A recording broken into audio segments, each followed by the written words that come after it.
Hiniwalayan pa ng kanyang live-in partner ang factory worker at dating CAFGU na ito bago tuluyang nasawi sa rabies noong May 18. Nakuha raw ng biktima ang rabies sa asong kumagat sa kanya noon pang August 2024. Nakapagpabakuna naman siya pero isang turok lang at hindi na kumpleto, kaya namatay. 100% ang fatality ng rabies. Ibig sabihin, tiyak na mamamatay ang sino mang meron nito. Sa datos ng DOH noong isang taon, lahat ng nagka-rabies sa Pilipinas ay namatay. Ngayong taon naman, mula January hanggang March 1, 55 ang naitalang rabies cases ng DOH. Ang rabies po is a viral infection po na nakukuha ng aso from a bite from another dog na that has rabies. So it's like COVID, hindi po siya innate or hindi po pinanganak ang aso natin na may rabies. Kailangan po siya mahawa po through bite.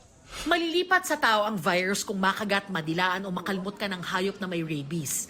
Totoo bang mas malala ang rabies na galing sa tuta?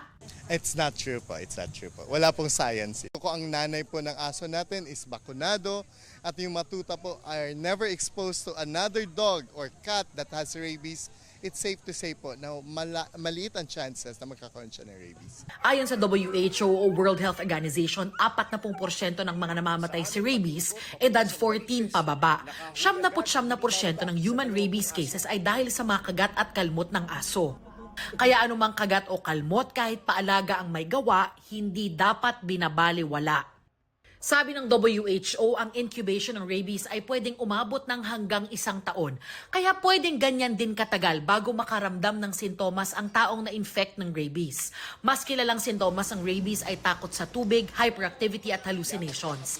Pero ayon sa WHO, pwedeng less dramatic at hindi masyadong pansin ang sintomas ng iba, gaya ng unti-unting pagkaparalisa. Oras na madilaan sa sugat, makagat o makalmot ng hayop, hugasang maigi ang sugat sa dumadaloy na tubig sa loob ng 10 minuto. Lagyan ang sugat ng alcohol o iodine kung mayroon at pumunta kaagad sa pinakamalapit na Animal Bite Center, Health Center o ospital para agad matignan ng doktor at mabakunahan. Paulit-ulit na hinihimok ng DOH ang publiko na pabakunahan ng anti-rabies ang mga alagang hayop.